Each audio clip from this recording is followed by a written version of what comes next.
और राज्यपाल कलराज मिश्र दिल्ली दौरे पर हैं। कल से दिल्ली दौरे पर राज्यपाल रहेंगे। 4 दिन के लिए दिल्ली दौरे पर हैं राज्यपाल। 10 अगस्त से 13 अगस्त तक ये दौरा रहेगा। राष्ट्रपति, उपराष्ट्रपति, प्रधानमंत्री से मुलाकात करेंगे। गृह मंत्री, रक्षा मंत्री से भी मुलाकात करने का कार्यक्रम है।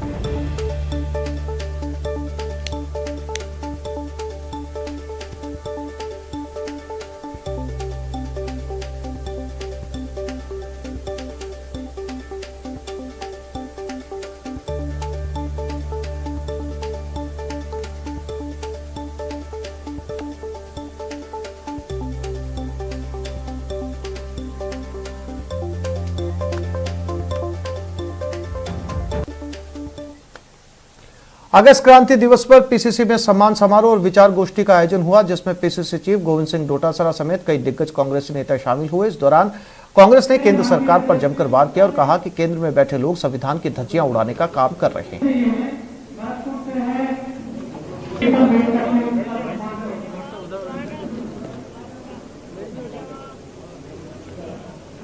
हमारा देश आजाद हो गया, हमारा संविधान लग गया और उसके बाद में सब धर्म जाति के लोग सबको सब जब इस देश में रहने के लिए हमारा संविधान को स्वीकार कर लिया, उसके बाद में उनकी उस विचारधारा को लेकर के भाई को भाई से लड़ाने का ये षड्यंत्र भारतीय जनता पार्टी और आरएसएस करता है, उसके हम लोग खिलाफ हैं।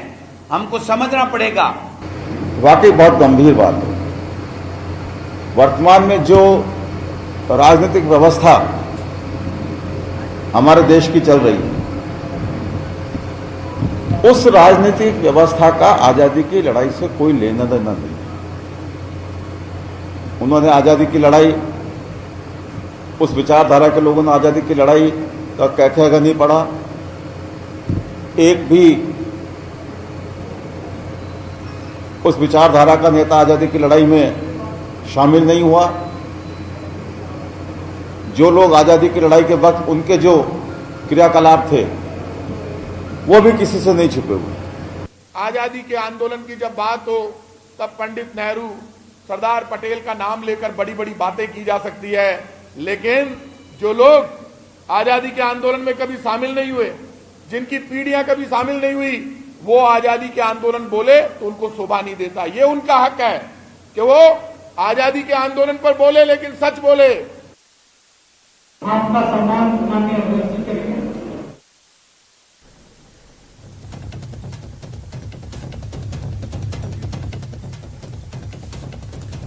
वहीं इस मौके पर पीसीसी चीफ गोविंद सिंह डोटासरा ने केंद्र सरकार पर हमला बोला। उन्होंने कहा कि आने वाले समय में हम केंद्र के खिलाफ देश में क्रांति लाएंगे और उनको उखाड़ फेंकेंगे।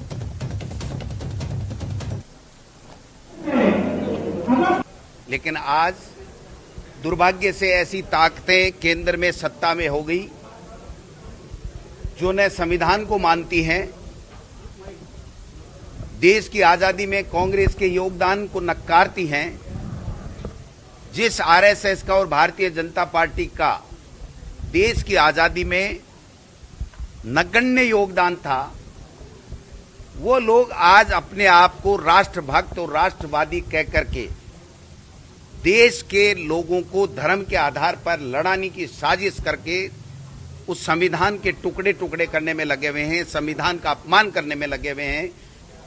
जो देश में जो संविधान है उसकी संविधान को नहीं मान करके अपनी मनमर्जी से हिटलरशाही का शासन चला रही है, उन ताकतों को उखाड़ने के लिए कांग्रेस पार्टी के तमाम लोग, तमाम कार्यकर्ता, सोनिया गांधी और राहुल गांधी जी के नेतृत्व में हम सब लोग एक क्रांति लाएंगे पूरे देश में कि जिन लोगों का देश की आजादी में कोई योगदान नहीं, वो आज राष्ट्रभक्त बनकर के देश के संविधान की धज्जियां उड़ा रहे हैं, देश के संविधान को नहीं मान रहे हैं।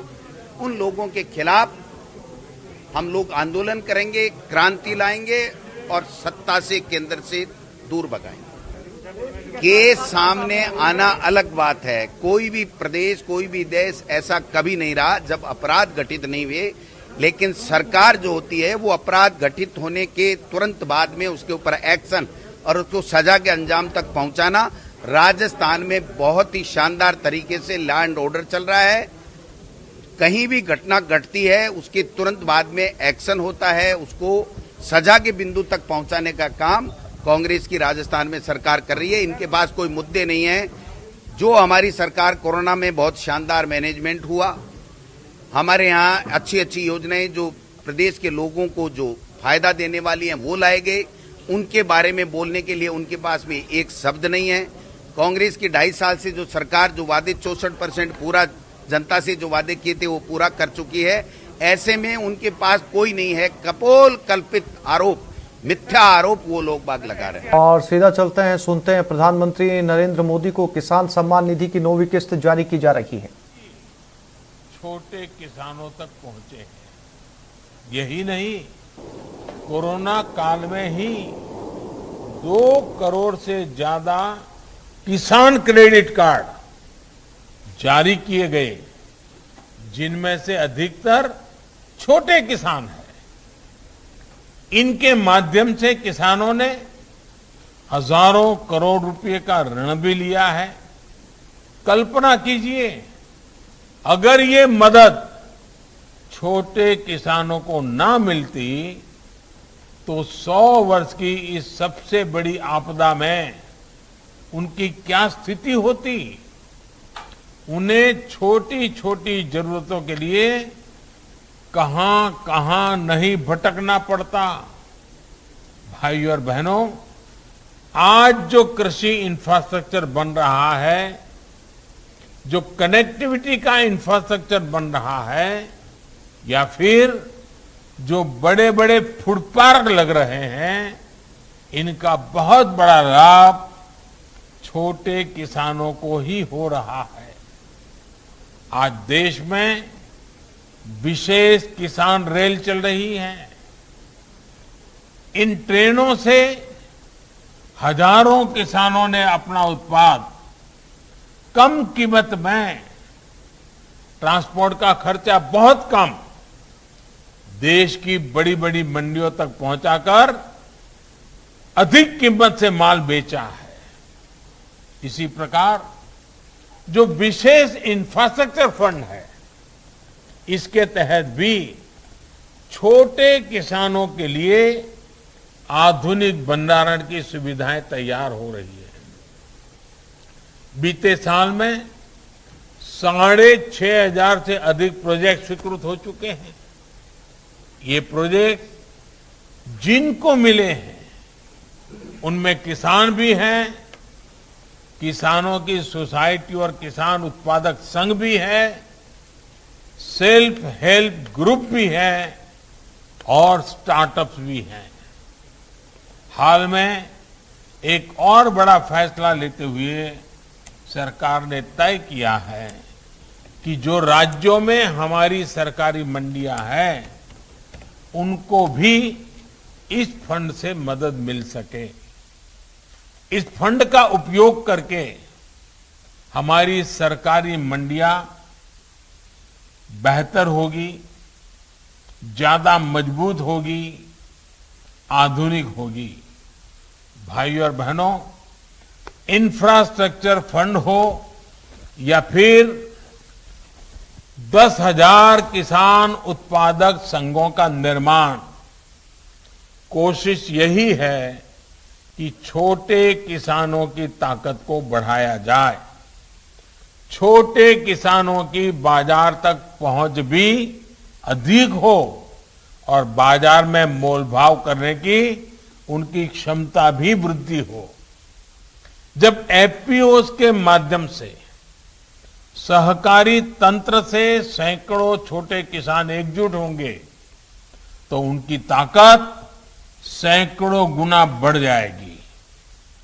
इससे फूड प्रोसेसिंग हो या फिर निर्यात, इसमें किसानों की दूसरों पर निर्भरता कम होगी।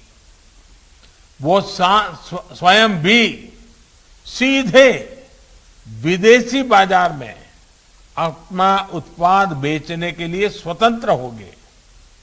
बंधनों से मुक्त होकर ही देश के किसान और तेजी से आगे बढ़ सकेंगे। इसी भावना के साथ हमें आने वाले 25 साल का एक संकल्प को सिद्ध करना है। तिलहन में आत्मनिर्भरता के मिशन में हमें अभी से जुट जाना है। एक बार फिर पीएम किसान सम्मान निधि के सभी लाभार्थियों को मेरी बहुत बहुत शुभकामनाएं, बहुत बहुत धन्यवाद। बीजेपी सांसद सुमेधानंद सरस्वती का बयान सामने आया। ओबीसी आरक्षण बिल पर सुमेधानंद बोले, ओबीसी बिल एक संशोधन बिल है, पीएम की सोच है सबका साथ हो सबका विकास।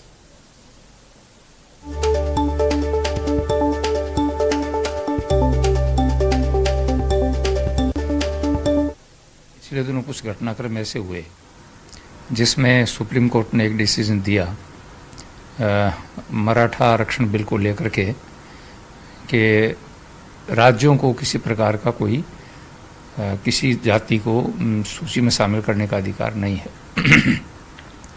तो स्टेट गवर्नमेंट्स की बात थी कि भाई सेंट्रल गवर्नमेंट हमें अधिकार नहीं दे रही है, ये तो सेंट्रल गवर्नमेंट बिल पास करे तब इसमें आए।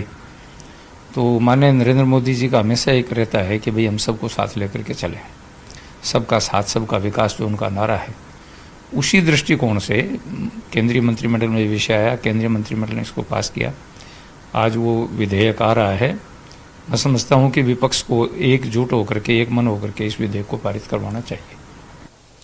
15 अगस्त को देखते हुए सीमा पर ऑपरेशन अलर्ट चलाया जाएगा। बीएसएफ 11 से 17 अगस्त तक सरहद पर सुरक्षा के कड़े बंदोबस्त करेगी ताकि परिंदा भी पर ना मार सके। इस दौरान सारा मेन पावर बॉर्डर पर रहेगा, यहां तक कि बीएसएफ के अधिकारी भी सरहद पर ही तैनात रहेंगे। कमांडेंट का हेडक्वार्टर सीमा पर रहेंगे और वे अलर्ट के दौरान वहीं मौजूद रहेंगे। बीएसएफ इस दौरान पूरी तरह से खुफिया एजेंसियों से कोऑर्डिनेशन में रहेंगी। किसी भी तरह के इनपुट पर बीएसएफ सजग रहेगी। बीएसएफ के निगाहबान दिन और रात तारबंदी पर पहरा देंगे। सुरक्षा लाखों की संख्या बढ़ाई जाएगी। ऊंटों से गश्त और फुट पेट्रोलिंग बढ़ाई जाएगी। संवेदनशील इलाकों में अतिरिक्त जवानों की तैनाती की गई है।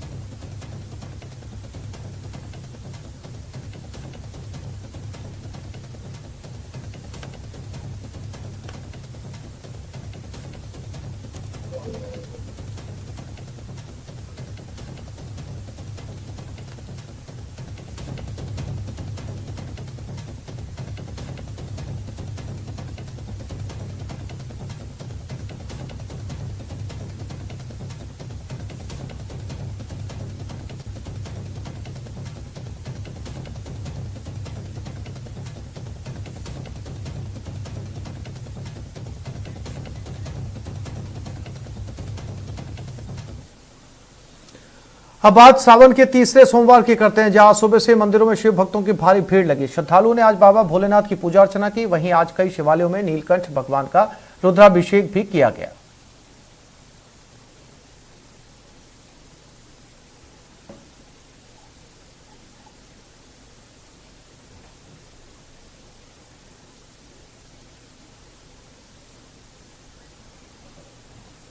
गंगानगर में आज सावन के पावन महीने का तीसरा सोमवार है और आज सोमवार के दिन गंगानगर के प्राचीन शिवालय में भोले के भक्तों का तांता लगा हुआ है। शिव भक्त भगवान भोलेनाथ का जलाभिषेक, दुग्धाभिषेक और पंचामृत अभिषेक कर पूजा अर्चना कर रहे हैं। अपनी मनोकामना पूरी करने की प्रार्थना भी की जा रही है। गंगानगर के प्राचीन शिवालय का जायजा लिया हमारे गंगानगर संवाददाता अशोक शर्मा ने। आज सावन के तीसरे सोमवार के दिन भी महादेव के श्रद्धालुओं में भक्ति का उमाड़ देखा जा रहा है और इस समय हम श्री गंगानगर के प्राचीन शिवालय पर मौजूद है, जहां देख सकते हैं कि किस तरह से बाबा भोलेनाथ के जो श्रद्धालु हैं अल सुबह से ही भगवान भोलेनाथ के दर्शन करने के लिए प्राचीन शिवालय पधार रहे हैं। ये शिवालय की मेन मुख्य मंदिर है, जहाँ आप देख सकते हैं कि किस तरह से श्रद्धालु अल सुबह से ही भगवान भोलेनाथ को दुग्धाभिषेक, जलाभिषेक सहित अन्य पंचामृत अभिषेक कर रहे हैं। ये लाइव तस्वीरें आप देख पा रहे हैं किस तरह से श्रद्धालुओं का अल सुबह से ही तांता लगा हुआ है और दुग्ध अभिषेक, जलाभिषेक के जरिए वो भगवान भोलेनाथ से प्रार्थना कर रहे हैं। अपनी सुख संपत्ति की कामना भी की जा रही है। ये इस समय का यहाँ का लाइव नज़र है। आप देख पा रहे हैं किस तरह से श्रद्धालु अल सुबह से ही प्राचीन शिवालय के मंदिर पर मौजूद हैं और लोग प्रयास कर रहे हैं कि दुग्धाभिषेक और जलाभिषेक के जरिए किया जाए। हालांकि कोरोना प्रोटोकॉल की बात करना इस समय बेमानी होगा, लेकिन जिस तरह से भक्तों का जो सैलाब यहाँ देखने को मिल रहा है कि अलसुबह से ही श्री गंगानगर के प्राचीन शिवालय पर भक्त पहुंच रहे हैं और भगवान भोलेनाथ को पंचामृत, दुग्धाभिषेक और जलाभिषेक के जरिए लगातार उनकी पूजा अर्चना भी की जा रही है। उम्मीद की जानी चाहिए कि सावन के इस पावन महीने के अंदर भगवान भोलेनाथ सभी भक्तों की मनोकामना पूर्ण करेंगे और वैश्विक महामारी कोरोना वायरस के संक्रमण से भी निजात दिलाएंगे। अशोक शर्मा, न्यूज़ 18, श्री गंगानगर। तो आज सावन का सोमवार है, ऐसे में भगवान शिव की पूजा अर्चना के लिए मंदिरों में श्रद्धालु बड़ी तादाद में पहुंच रहे हैं। जयपुर के तारकेश्वर मंदिर में श्रद्धालु भगवान शिव का अभिषेक कर रहे हैं। जयपुर के तारकेश्वर मंदिर का जायजा लिया न्यूज़ 18 राजस्थान के संवाददाता दीपक व्यास ने। आज सावन का सोमवार है और बाबा भोलेनाथ को रिझाने के लिए यहाँ पर भक्त भी कोई कसर नहीं छोड़ना चाहते हैं। जयपुर के तारकेश्वर नाथ मंदिर में अभी मौजूद हैं, जो काफी दशकों पुराना मंदिर है और यहाँ पर भी बड़ी तादाद में जो लोग हैं वो बाबा भोलेनाथ की, बाबा तारकेश्वर नाथ की पूजा अर्चना के लिए पहुंच रहे हैं। तस्वीरों के जरिए आप देख सकते हैं कि यहाँ पर भगवान भोलेनाथ का जो दूधाभिषेक है, जलाभिषेक है, वो यहाँ पर किया जा रहा है। इसके अलावा बिल्वपत्र, पुष्प समेत तमाम जो चीजें हैं, इत्र, वो इन्हें यहाँ पर अर्पित की जा रही है। कुल मिलाकर लोगों में खासा उत्साह यहाँ पर देखने को मिल रहा है, क्योंकि सावन का जो महीना होता है वो भगवान शिव की पूजा अर्चना के लिए काफी महत्वपूर्ण माना जाता है और इसमें यदि सोमवार का दिन हो तो सोमवार के दिन ये उत्साह भक्तों का काफी ज्यादा यहाँ पर हो जाता है। और यही वजह है कि जो बड़ी तादाद में जो लोग हैं वो यहाँ पर पूजा अर्चना के लिए पहुंचे हुए हैं। हाथ में दीपक लेकर जो आरती है भगवान भोलेनाथ की वो यहाँ पर कर रहे हैं। और तस्वीरें यदि हम आपको दिखाना चाहें तो यहाँ पर काफी भीड़ आज के दिन देखने को मिल रही है। यही वजह है कि जो कतार बनाकर लोग हैं वो यहाँ पर आए हैं, हाथों में उनके जलपात्र है और ये लाइन बनाकर जो लोग हैं वो यहाँ से आगे बढ़ रहे हैं और धीरे धीरे अपनी बारी आने पर भगवान भोलेनाथ की जो पूजा अर्चना है वो यहाँ पर कर रहे हैं। इसके अलावा यदि बात मंदिर के दूसरी तरफ की जाए तो यहाँ पर जो भक्ति आराधना का दौर है वो भी यहाँ पर चल रहा है। यहाँ पर लोग जो है वो गीत गा रहे हैं, भजन गा रहे हैं और इस भजन के जरिए भगवान शिव को रिझाने की कोशिश की जा रही है। यूं तो हर दिन ही भगवान भोलेनाथ की पूजा अर्चना के लिए लोग मंदिर में पहुंचते हैं, लेकिन चूंकि सावन का महीना जिस तरीके से महत्वपूर्ण होता है, निकट भविष्य में स्कूल कॉलेज खोले जा सके, इसके लिए जम्मू कश्मीर सरकार ने तमाम शिक्षण संस्थानों के शिक्षकों और छात्रों के लिए टीकाकरण के आदेश जारी कर दिए हैं, जिसके बाद जम्मू के कई सरकारी कॉलेजों में विशेष टीकाकरण अभियान शुरू किया गया है। उम्मीद है छात्रों के टीकाकरण के बाद निकट भविष्य में सरकार कॉलेजों को खोलने का फैसला ले सकती है।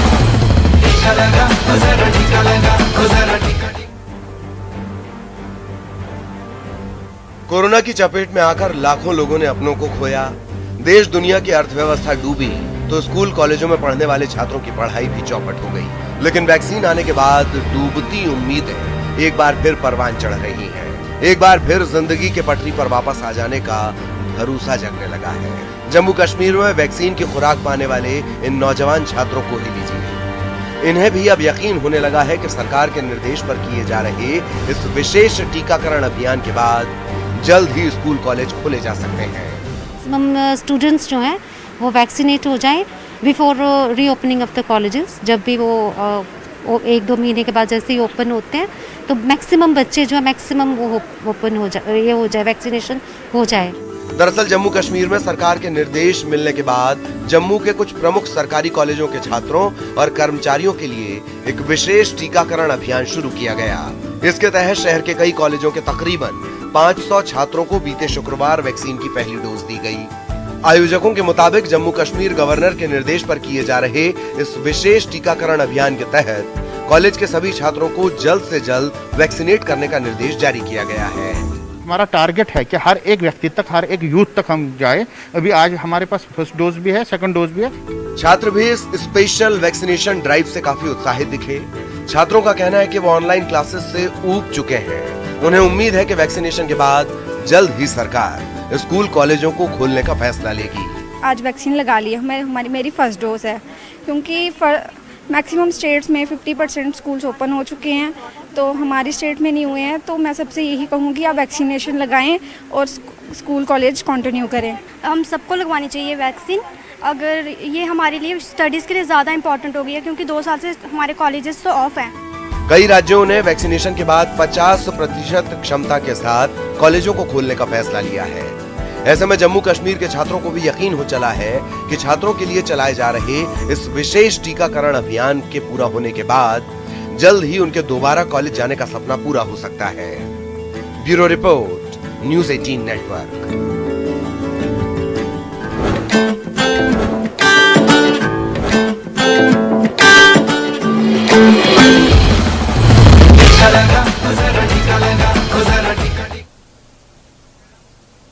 सुनते हैं सतीश पुनिया को विश्व आदिवासी दिवस पर। से हिंदू होने में कहीं भेद है, हम सब लोग एक हैं। सर, प्रताप सिंह ने कहा है कि सिर्फ वोट बैंक के लिए दिवस मनाया जा रहा है। देखिए, ऐसा है कि ये वोट बैंक का टर्म और वोट बैंक की टर्मिनोलॉजी ये कांग्रेस ने शुरू की है। वोट बैंक की राजनीति कांग्रेस ने की है। 70 सालों की राजनीति में 50 वर्षों तक उन्होंने वोट बैंक की राजनीति की, लेकिन जब लोगों को वोटों को ये हकीकत पता लगी तो कांग्रेस कश्मीर से लेकर कन्याकुमारी तक, कच्छ से लेकर कामरूप तक सिमटती चली गई और जुम्मा जुम्मा राजस्थान और पंजाब जैसे स्टेट में उनकी सरकारें हैं। मुझे लगता है कि कांग्रेस जिस नीति पर चल रही है वो कांग्रेस के मुक्त होने की दिशा में मैं लगता हूँ ये कदम कांग्रेस पार्टी उठा रही है। तो इस बुलेटिन